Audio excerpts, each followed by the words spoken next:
sick and tired of all the lies and the wolves in their disguises.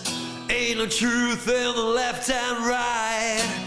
How until everybody realizes the world is upside down. What is WTF? Weekend Truth Festival. We all know what it means, the other version of it. But basically, it's a gathering together of like-minded people who basically think alternatively to mainstream. Yeah. Hello, everyone. How are you? Woo! Welcome. So, welcome to the Weekend Truth Festival. And I guess one of my things is that we should just have fun as well, right? We've made it through all the bullshit. There's a bit of scepticism about having us here. Let's start. Why the scepticism to start? Well, I'm probably more sceptical. If there's a glimmer of chance that you could do a fair report on what we're doing, then we're happy to have you here. Right, and we think there's a chance. Okay. And thanks for having us. So the theme for the weekend is truth. It's the Weekend Truth Festival, and I suppose if anyone says anything, they can all be challenged and questioned by you. Is that okay? So highlights for me. What should I be checking out while I'm here?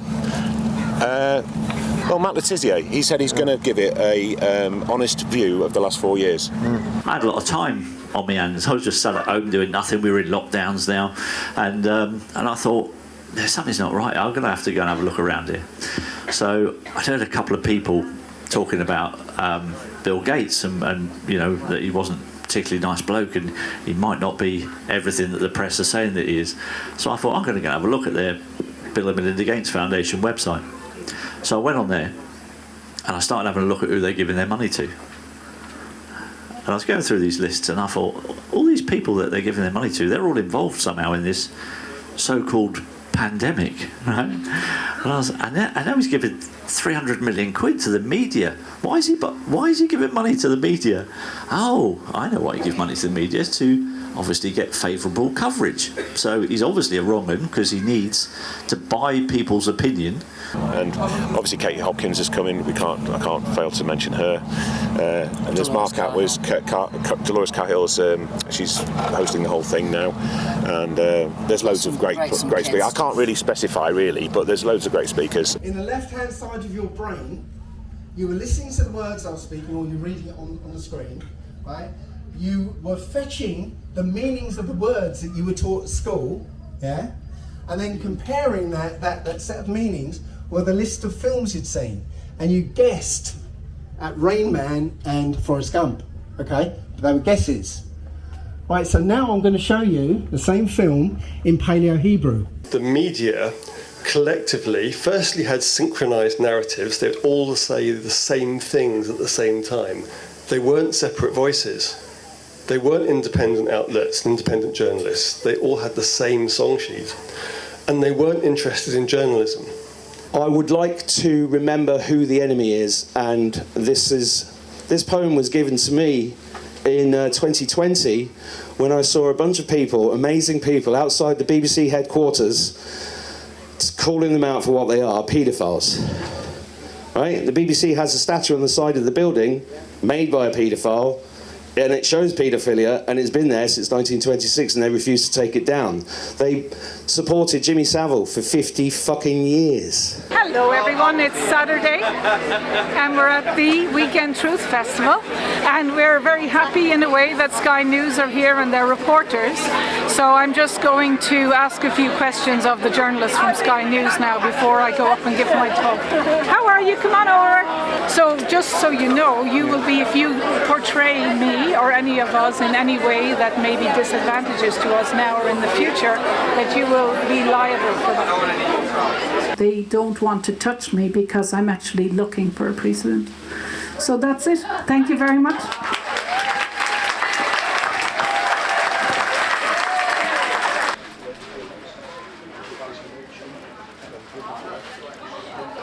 Something changed for you during COVID? Yeah, I mean, I live on my own, and obviously I had time and I was thinking about it, and I saw things, and I think it was initially the pots and pans debacle, you know, and that's what I call it now.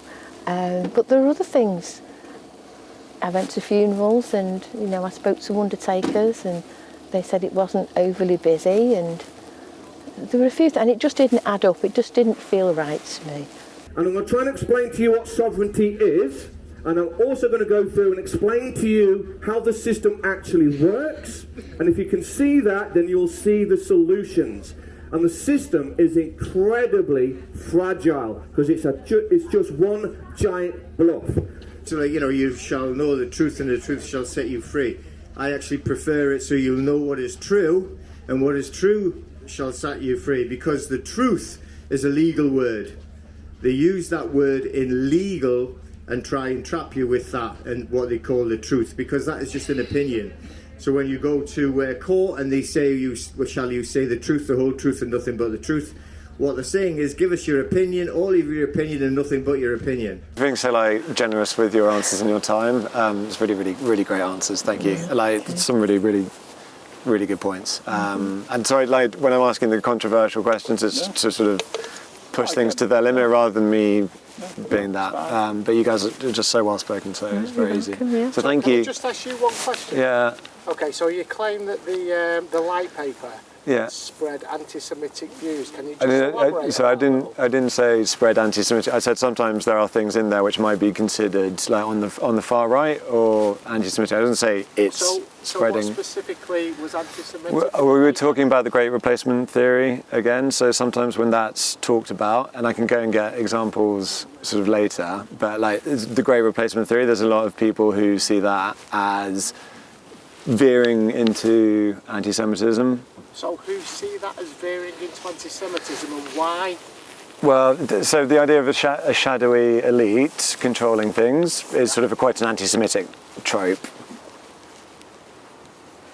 Is that fair to, I mean... Absolutely no photography. We've got security all round and we don't want to see you hauled out. So I'd just like to welcome the superb Katie Hopkins! Okay, my darlings, my name is Katie Hopkins and I am the biggest bitch in Britain. And as I go about the country and as I go about the planet and as I go to America and South Africa, I tell them of you. And they hear your story, your determination, your feistiness, and you give other people hope. So please know that by gathering like this, you help others to believe that they're not on their own. You matter, and doing this really matters. So I really salute you all, honestly, with everything that I am. My darlings, are we not surrounded by madness right now? We had a story very recently, you might remember it, Scarlet. It's on the BBC, Scarlet. Now, Scarlet was a very special kind of lady.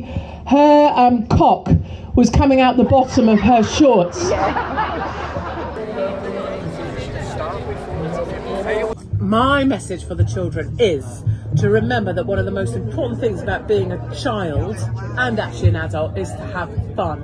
And you've got to find the fun. Be as naughty as you can be, find as much fun as you can, and spend as much time as you can outside, looking at sunshine, climbing up trees, and doing fun things that you probably shouldn't be doing. Do that, and all will be well.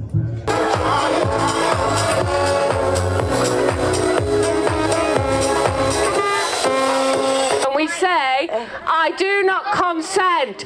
Rah! So are you with me, all of us? Let's turn that way. We've noticed some bad energy. I do not consent.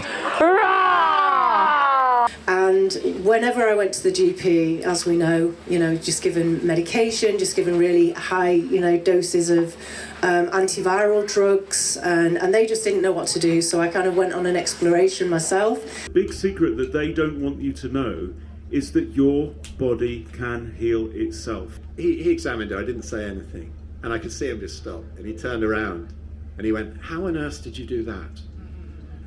And I said, you're an oncologist. Is that the first natural cancer reversal you've ever seen? And he said, yeah.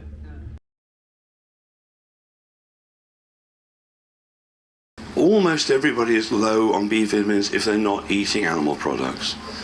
Could I ask how many vegans are in the room? Okay, well, I'm pleased to see not many. But all the long-term, I've known vegans for 30 plus years.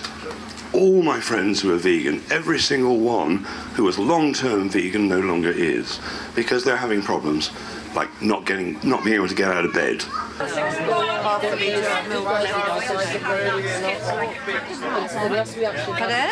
And I was listening to President Trump take on Fauci and the press and everyone else in the height of COVID.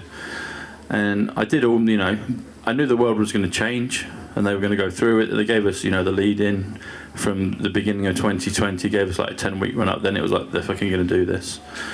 So I did all my things, got food storage and all that stuff in. And I was listening to Boris knowing what, not that I paid attention to it. I needed to know physically what was going to happen, if anything, in my reality. And I stopped listening to Boris. But I was listening to President Trump on YouTube every night. And I noticed him misspeaking, double speak, blending words. I was like, hang on, he's coding. You've heard about autonomous cars. I've read a government document which indicates they want to get rid of bus drivers and taxi drivers by using autonomous driving buses and taxis. Beautiful weather, nice English summer. Global warming.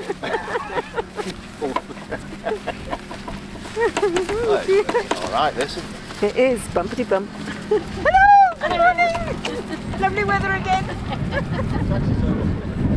Socrates said that democracy without education is not worth having, and by that he meant that you don't have to have formal education, but you need to find out the truth of things so that you can make a proper and decent decision about the things that are happening in your life.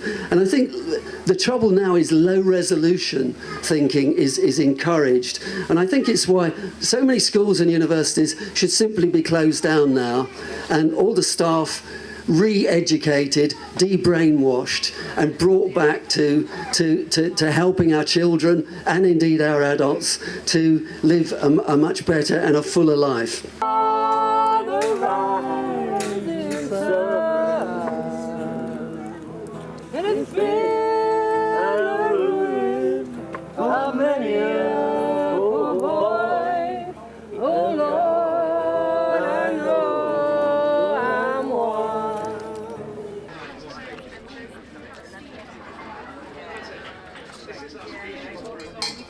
Tom, just one final question, please. Yeah, sorry. Right. So you're a forensics guy. You're a data analyst guy, right?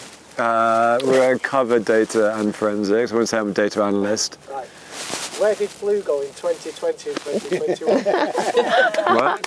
Where did flu go in 2020? Because everyone was inside, so no one was spreading stuff, right? Again, sorry? I don't know. Was everyone inside? I wasn't here for it. I was still in China. I don't know. It disappeared completely. Yeah. If you look at the ONS. Yeah, but surely if everyone's locked down, that means fewer diseases are spreading.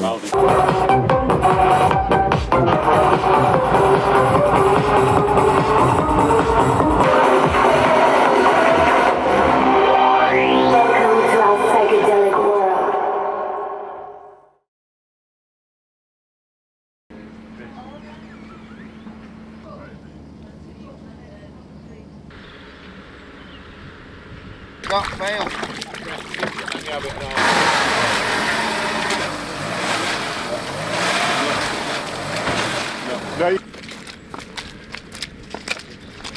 Guys, apart from the weather, how's it gone?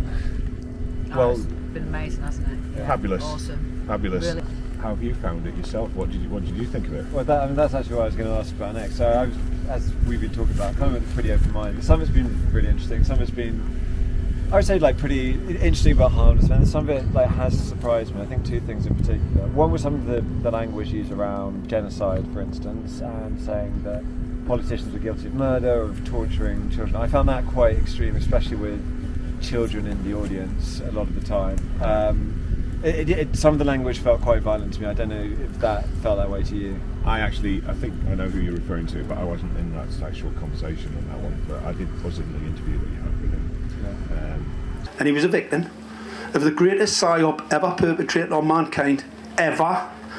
biggest genocide of all time ever. I think up to 22 million at the minute on dead. So yeah, obviously I feel uncomfortable hearing it, but it's uncomfortable truths that we have to face. In fact, I think he put a magnet on your arm, didn't he? How did you feel when it stuck? I honestly didn't feel anything, but yeah, I mean, it felt like he was pushing it in. But... Matt Hancock admitted in a WhatsApp post that there was a chip in it. It's not a chip, it's a graphite ferrous oxide antenna. Right? You'll see these high power magnets pulling it to the surface. Some of it was really aggressive. I was surprised by that. You know, the Nightingale hospitals, all that bullshit where they were going to take them in and kill them, they were just going to finish them off. They expected millions dead and it didn't happen. That's why Hancock got a message from Johnson to tell him, if we don't get the numbers up, we'll not be able to keep the lockdown going. So that's why he removed the people out of the hospitals into the nursing homes so they could murder them with the midazolam and morphine. I hope Sky News is getting this, by the way. Where are they? Are they run away? Where are you? There has to be a bit of edginess in it because we're in some difficult conversations, difficult times. I mean, when you approached us about actually coming to speak to us, you did say that you want to test the political climate and how people are feeling about things. And some of these things are issues that need to be raised and, you know, addressed, which the press haven't been addressing. I personally don't believe in. I don't believe in left or right. And I think out of this, hopefully, there'll come something where people have an alternative than to be in the system if it's not working. And for me, it doesn't work. Do you think Sky News will portray us in a positive light? No. Absolutely not. Not a chance. Well, no. Even though he's a pleasant chap, I know that they've got to get clicks, and they've got to have little their article, whatever they do, they have to get a certain number of people to click on it. And if they don't say something sensational, people won't click on it. And he almost admitted that in talking to us over the period of time, you know, because sometimes it was off camera and sometimes it was interview. And yeah, I think they're pretty much driven by revenue and advertising and stuff like that. And if you just put something boring like people having a great time in a field in Cumbria, that might not get too many clicks. You know, whereas anti-vaxxers, conspiracy theorists meet in a field in Cumbria, they get a few more for that. But it might just get a glimmer of there are other people out there who are thinking alternatively. Because I think a lot of people are waking up to the knowing that the government are up to no good, and with everything that they've been throwing at us for the last 4 years, I think it could work out in our favour, even though it might not look like it at first. Yeah, I think with Sky, it was a big thing to let them come, because we asked a lot of people and some wanted them to come and others didn't. But I found the people that didn't want them to come lived in a fear-based perspective. And I don't know about Kev, but me personally, I just didn't want to act or react off the fear. So I tried to centre myself, and it took probably about 3 weeks to eventually say yes after I'd said no, so a day later. And it just, for me, I just thought, you know what, let them come. What's the worst it can do if it gets something out there, someone's just about to sort of awaken, or just pushing that door open slightly, then we've cracked it. We're bringing in people into the tribe. Although it's wet and it's cold, it is a beautiful festival with beautiful people and such a lot of knowledge.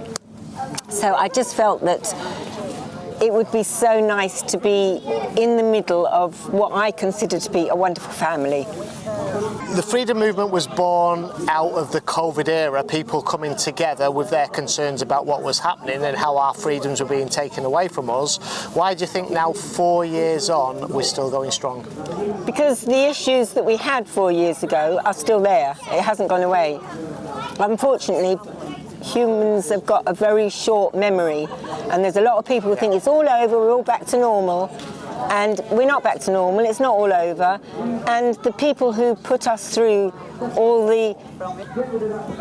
inconvenience is a very minor word, it was a lot more than inconvenience, and they need to be answerable to the people that suffered. People lost their homes, they lost their jobs, they lost their relationships. People were scared witless, which is just so cruel. People were just mistreated so badly, their whole lives were turned upside down. And I think that we need to remember and take care of all those people who have suffered and are still suffering. What we need to offer now is compassion and care and kindness. I don't think there's really lots of conspiracies. I think there's one group that have had power for quite a long time. They've, over generations, had a little bit more influence, and a little bit more, and a little bit more. And they are the people who are the beneficiaries of the trust funds that own groups like Avensis, BlackRock, State Street, and the real powerhouses, the real ownership of all the world's resources in every sector of production and industry is actually owned or controlled by these organisations, and anyone can go and do the research, and it's not private information at all. And once you start following that money trail and you see the family trees of who's involved and who their relations are, and you can see that things are actually passed along a bloodline, so to speak, then it becomes quite obvious that we're not living in democracy as it's portrayed.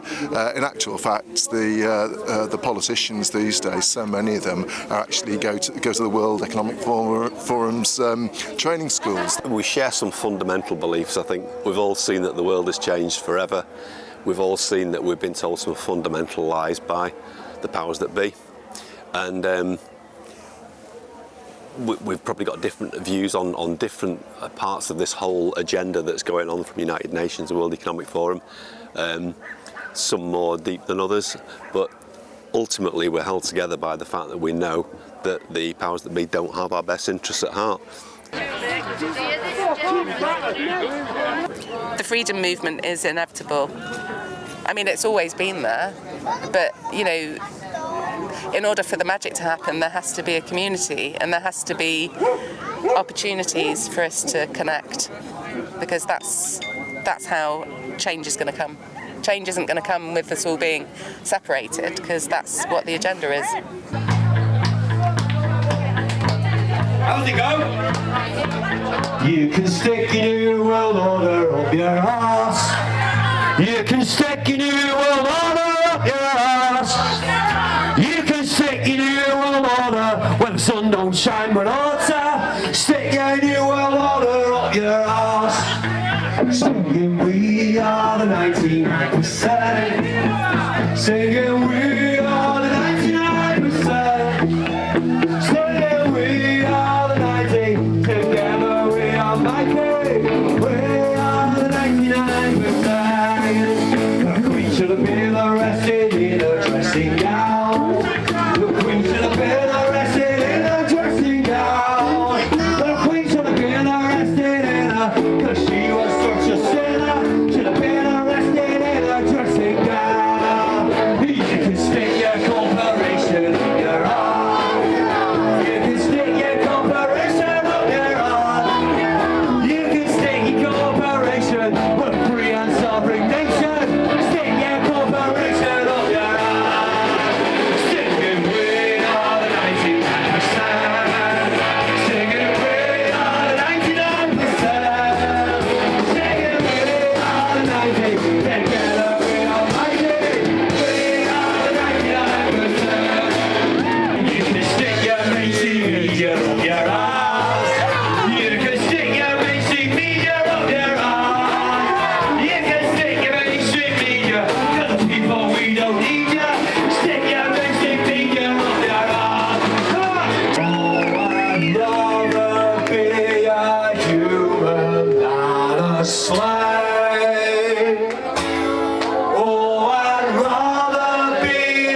So the idea of a shadowy elite controlling things is sort of quite an anti-Semitic trope.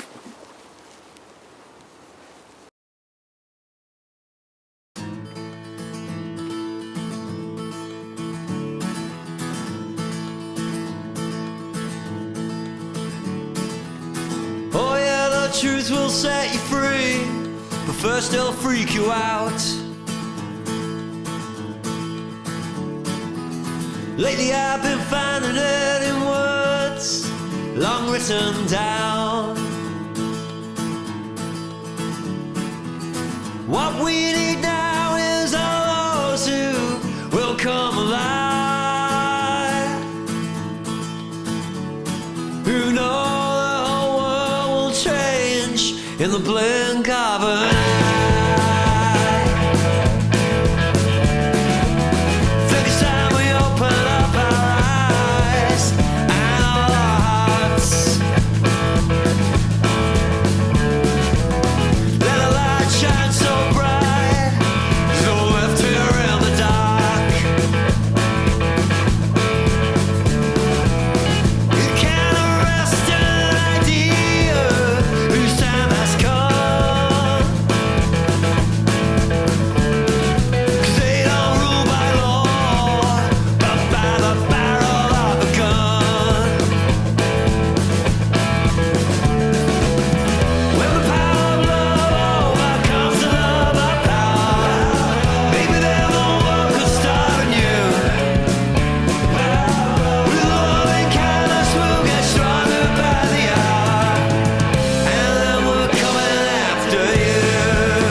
Don't switch around loving people and using things you got.